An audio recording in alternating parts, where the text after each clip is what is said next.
Hey y'all, this is the final video for curriculum week. I'm so excited to share what we have planned for our family subjects, our electives, our extracurriculars. Let's dive in.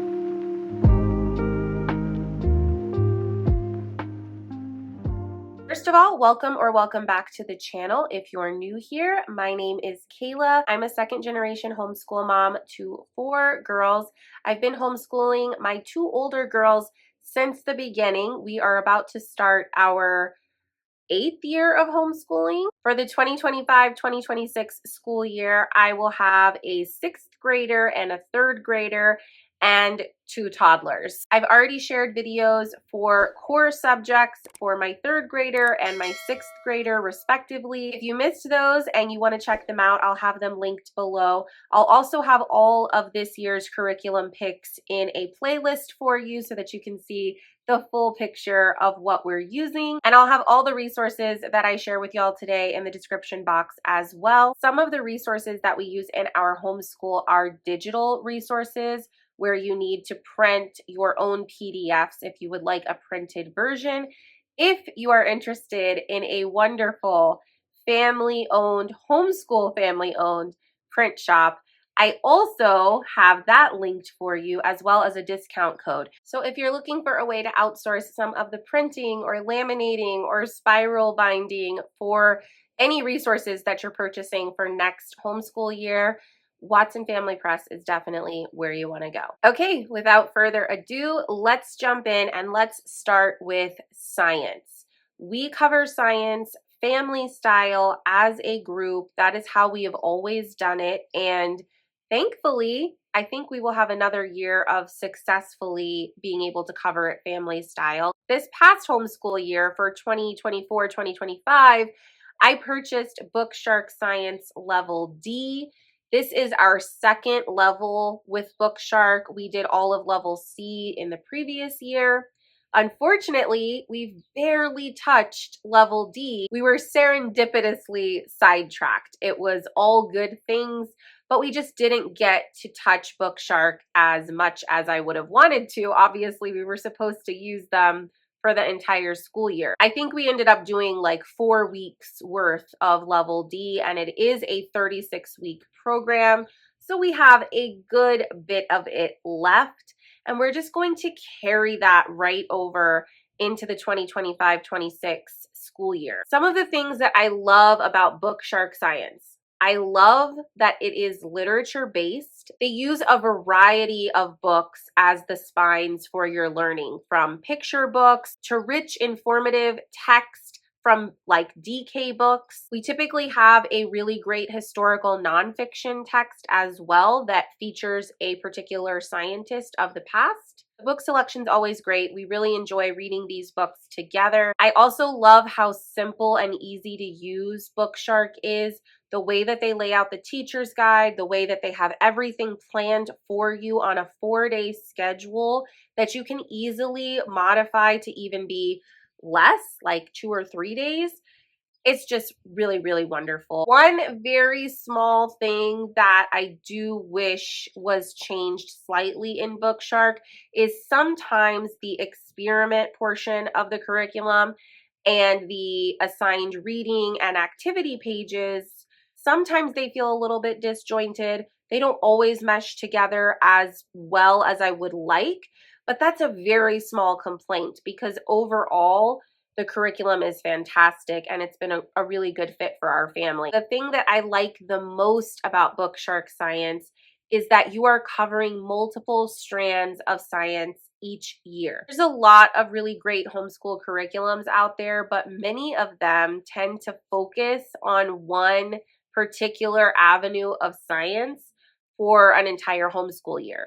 So maybe you're just covering botany, or maybe you're just covering geology, or maybe you're just covering astronomy. For us personally, covering one topic or one area of study for week after week after week can start to feel really dry and monotonous. So I really appreciate that Bookshark offers a range of topics for each of their levels. I think in Level D, we're covering some ecology, some zoology. We're also talking about the human body, so we have some biology. We even have like some STEM with robotics. I'm sure I'm missing things, but there's just a lot jam-packed into one year, and it really keeps things fresh and interesting where you're always changing topics, learning about something new. So we're really excited to jump back in with Bookshark. Now let's talk about geography, social studies, history. What are we doing? Well, this is something else that is carrying over from the school year that we're wrapping up. I'm sorry if I'm a little boring this year, guys. Last year, I decided we would do a year of world geography and put a pause on formal history for the year. Again, we got sidetracked with a really amazing epic unit study from Ticket to Learning. It took up the majority of our school year, so we didn't get to the world geography plan. That's okay. I'm just going to carry it right into 25-26. And I'm actually going to beef it up a little bit. So I already have the Geography Junior schedule from Guest Hollow. As I get my bearings more with the Guest Hollow Geography Junior, I will definitely do like a really full in-depth review for y'all. I'm not there yet. My preliminary reaction is it might be a little bit overpriced for what it is, but I'm going to give it a solid chance. I already purchased it. I already have it on hand. I already have a lot of the books that are assigned. I've already bought those. So we're going to go forward with that. But I'm also going to be adding in additional things for world geography. A big new thing that I'm adding in is going to be from Layers of Learning. Layers of Learning creates homeschool curriculum that is designed to be covered family style for all ages from kindergarten through 12th grade, which sounds almost too good to be true. They have history, they have science, they also have art study. All of their curricula for the different subject areas is intended to be used together so that you could technically use Layers of Learning for all of your subjects and everything would play really nicely together. But they have also made it to where you can pick and choose and be selective. Each of the subject areas can be used as a standalone program. They've actually broken it down even further than that because you can pick individual units within each of the subjects. So for example, you can choose to buy a whole year's worth of Layers of Learning history, or you can go in and see all of the individual units that would be covered in that year and try one or two or whatever. There's actually another resource from Layers of Learning that we intended to get to this past year that we didn't, and we're actually going to be jumping into that over the summer. So I'll have more information on that in our summer plans video coming up.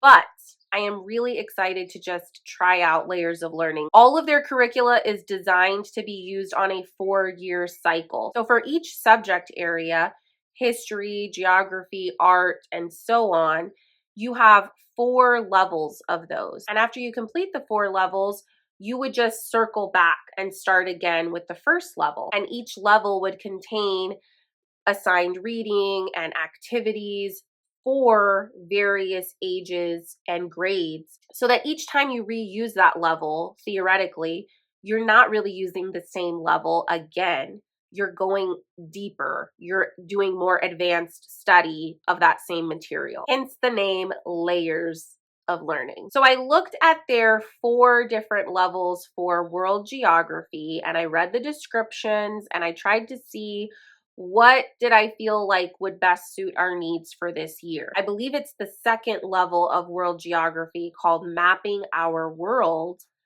focuses on mapping, which I think is going to make things just a little bit more rigorous, especially for my middle schooler. So we shall see how those 2 things play together. I am not 100% sure how I'm going to blend them, how I'm going to schedule them. I need to sit down and like print everything out and look at it really closely. I know both of them are going through continent by continent, and then I think Mapping Our World looks closer at particular regions.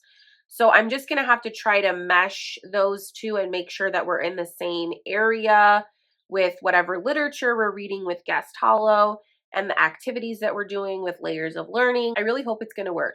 I hope it's going to be as good as I'm imagining that it will be in my head. The last thing for world geography, and this is even a bigger stretch as to whether or not we will get to it, but I have it in my back pocket just in case. These are the country unit studies from Thistles and Biscuits. I actually already have a couple of these downloaded on my computer, but we have not used them yet. They are so beautiful and so well written, and they provide just so much more rich depth about the language and the culture and the music and the food, all of these amazing things. Obviously, we are not going to be able to go fully in depth into every country unit study that Thistles and Biscuits has. We won't have the time for that. But I think maybe possibly we could squeeze in, I don't know, 1 or 2 or 3 deeper dives. And so my plan was, once we kind of get our bearings with Geography Junior and Layers of Learning, and I sort of schedule that out and see how those are meshing together, I can have my girls look at the Thistles and Biscuits offerings and see, hey, maybe pick one country that you really want to learn more about. And then when we get to that region, when we get to that area with the other 2 curricula, do a deeper dive with Thistles and Biscuits into that particular country. In my imagination, because we're not doing formal history, we will have time for this. But I also know that reality will trump whatever my intentions and plans are. So I'm just, being realistic and being honest. We might not get to any units with Thistles and Biscuits, but man, it would be so wonderful if we could. So let's talk visual arts. For art this year, my plan is to try to tie in art projects with our geography study. Since I imagine that our world geography study is going to be the biggest investment of our time, as much as I can tie back into that, I think it will be for the best. One of my favorite homeschool mamas on Instagram, who I have been in contact with for a few years, recently shared this wonderful and free resource called Let's Make Art. I believe they have Let's Make Art Kids, and then they have the standard Let's Make Art, which is basically for all ages, but geared more towards adults. They share art tutorials on YouTube. They also have a really fantastic catalog on their website where you can search by theme and look for watercolor tutorials. Both of my girls really enjoy watercoloring, so I'm hoping that we can dive even deeper with our watercolor skills in the upcoming year. My plan is to look through their tutorials and try to find something that can tie in with our geography studies. Maybe that is a particular landmark in the region we're learning about that week. Maybe it's a particular animal or plant or a landscape that would be applicable for that region. This won't be super structured or formal. I'm kind of just going to have to figure it out as I go. But Let's Make Art looks like a fantastic resource that I'm planning on pulling from, and hopefully they will make my job a little bit easier with all of their wonderful thematic tutorials. For music, this is going to be another thing that's like, if we have time. If we can get to it, I would like to get to this. And it's something that I already have on hand, so that is a big plus. This is the Living Harmonies curriculum from Thistles and Biscuits, specifically Volume 1. In the past, we used Woven Melodies for our music study, which is a fantastic introductory music curriculum from Thistles and Biscuits. Woven Melodies introduces you to instruments from all over the world. You can see where they originated from, sort of the history there. A large portion of the music study is video-based so that you can hear these beautiful instruments being played. You can see experts with these instruments. Living Harmonies is designed for slightly older kids. So if you were doing all of these in order, you would do Woven Melodies first, been Living Harmonies Volume 1, and I believe they have Volume 2 of Living Harmonies. And Living Harmonies focuses on music genres from all over the world. So each unit is taking you through a different genre, and you are learning the history of that genre. You're getting to watch and hear really talented musicians who specialize in that genre of music. It looks like the layout will be very similar to Woven Melodies. There's a lot of videos that are linked in the curriculum, and I love that because it makes it so easy for me to bring in some music appreciation and some cultural studies. I'm going to try to tie this in with our world geography as well. I will not be going through Living Harmonies in the order that it's written. Rather, depending on whichever region we are studying about in our world geography, I will go ahead and select a genre of music that can be found in that region, and we will tie in that music appreciation study. Okay, let's talk Spanish. So if you've been around for a little while, you know that I have consistently attempted Spanish in our homeschool. And that's about the only thing that I consistently do with our Spanish lessons. So it should be of no surprise to you that we didn't get very far with our Spanish curriculum this past year. We actually really love this curriculum. Like, it's been a hit. We've probably done a quarter of it. We've been using Spanish 1 from Homeschool Languages, and eventually I will share an in-depth review with you guys. I know that there are other creators on here. I think Rachel from 7 and All has an in-depth review of Homeschool Languages, and also lots of other Spanish resources because she is a true bilingual homeschooler. So if you're interested in that type of content, I would definitely recommend her channel. We are a Latino family. My husband speaks way more Spanish than I do, but neither of us are fluent in Spanish, and it's always on our radar to try to bring in more Spanish and try to enjoy the language and learn more of the language with our kids. But it is a struggle. I'm not gonna lie. It's a struggle. I am not a bilingual homeschooler. We have not been consistent with our Spanish lessons, and it is what it is. I keep trying. That's all we can do, is just keep trying, I guess. All that being said, Homeschool Languages has been wonderful for us. It is playful. It is very user-friendly. I would almost say completely open and go, even though really there's nothing that's completely open and go, but this is pretty close to that. It has music, it has videos, it has pronunciation guides, it has cultural studies built in, it has readers, it has card games. It's colorful and beautiful, and my girls look forward to doing it every single time that we get to it. So we're going to just take that with us into the next homeschool year and continue on with it. I really hope we can finish it this year. I hope we can graduate to volume 2.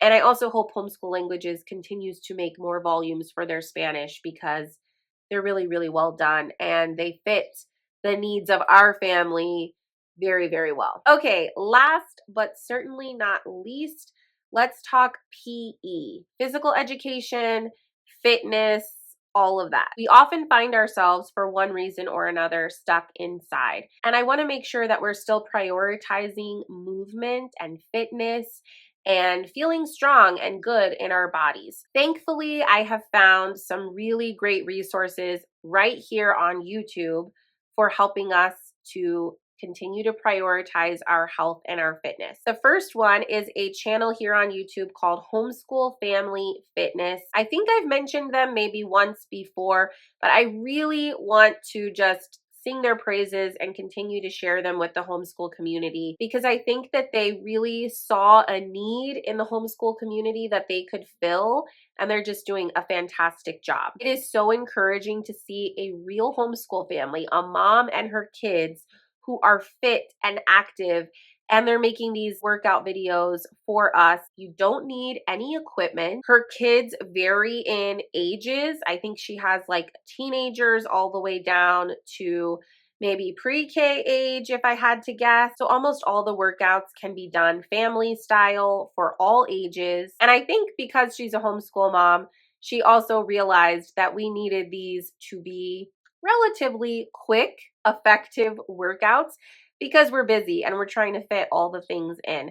And so most of her videos are 10 minutes no longer than 15 minutes. It makes it a lot more accessible for us. We can do these workouts in the comfort of our home. I know that we have the time to squeeze them in. And yeah, another one of our favorite fitness channels here on YouTube is Mad Fit.